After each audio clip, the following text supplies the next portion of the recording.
Right now, we are joined by Blue Jackets insider Aaron Portzline. He covers the Jackets for The Athletic. And wow, the hits keep coming, Aaron.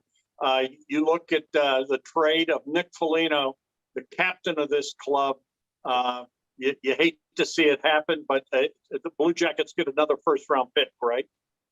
Yeah, the first-round draft pick is what makes it a little more palatable for GM Jarmo Kekalainen. But let's not kid ourselves. A tough couple of days in Columbus to trade David Savard yesterday, to trade Nick Foligno today. They knew it was coming. I think in both cases, it was very likely they were going to be moved before the trade deadline. But it's hard for Jarmo Kekalainen. It will be really hard for Coach John Tortorella to watch these veteran players, these real foundational bedrock type players, move on to different teams. Now, it's a little bit different with Foligno. I think there is a chance, maybe even a strong chance, that he comes back to Columbus as a free agent next summer. But there's a lot of living to do between now and then, July 1st. He goes to the Toronto Maple Leafs. He has a chance to win the Stanley Cup. And who knows what happens after that. But we may not be done seeing Nick Foligno in a Blue Jackets sweater. Just something to keep in mind. Well, we know Foligno loves Columbus. He has ties to the city now.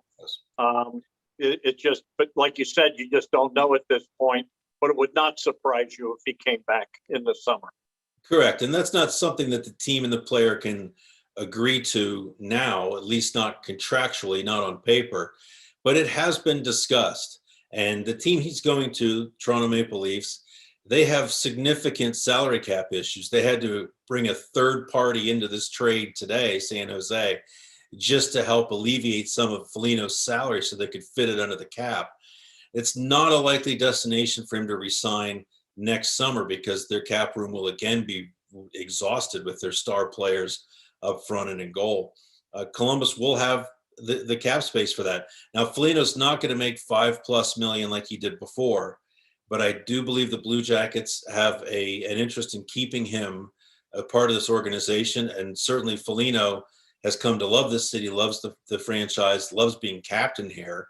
We'll see where that goes. But I think he would be very interested in continuing his career in Columbus as well once this cup run is over. You know, the other thing you're looking at, and clearly you've lost two quality guys from the room, David Savard yesterday. These are guys that you want in your room. Yep. And but I guess the positive is the Blue Jackets now have 3 first-round picks this year. Yeah, that's a dressing room that's going to have to be rebuilt now. I don't think there's any other way to say it. It's changed dramatically. When you take Pierre-Luc Dubois, you take Josh Anderson out of it. I mean, this club has endured some really substantial changes in the last few months. Now Savard's gone, and I don't think Savard's coming back.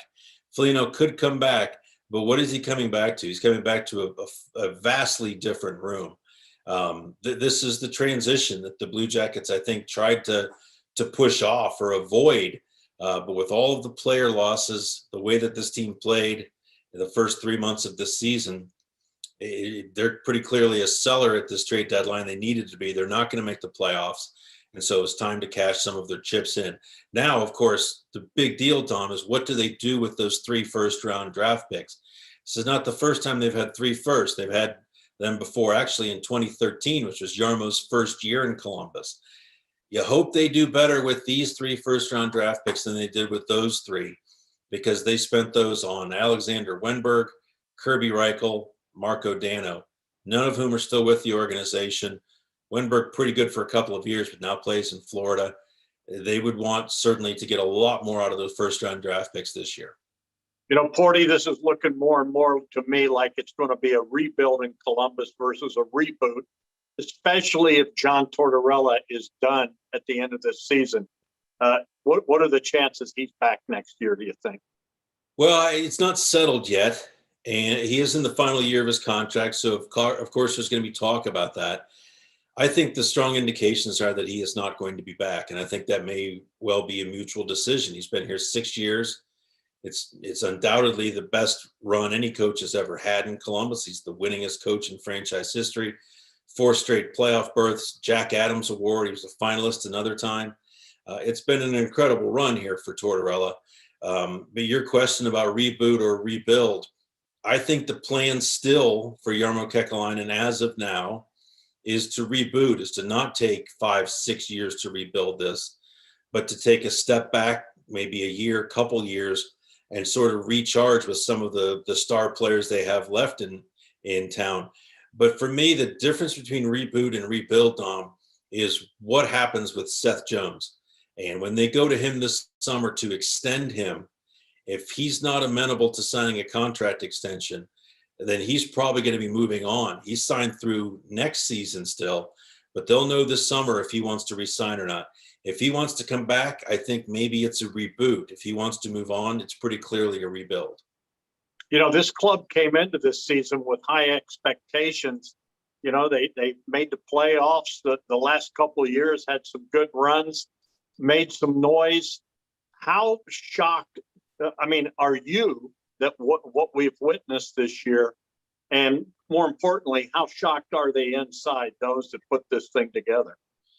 Yeah, well, it's a good question. I think you could say that it's been deteriorating here for a couple of years now. You just don't lose an Artemi Panarin without that affecting your team and how your team can play. You don't lose a Josh Anderson, a big power forward, rare player in today's game, without it affecting how you play. And the trade return they got for Josh Anderson, Max Domi, for the first few months of the season, he looked lost. He's been a little better of late, but it's just not the same team.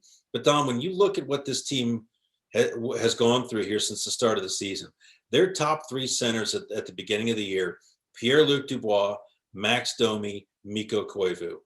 Dubois forced his way out of town with the trade, and that left a huge hole in this lineup.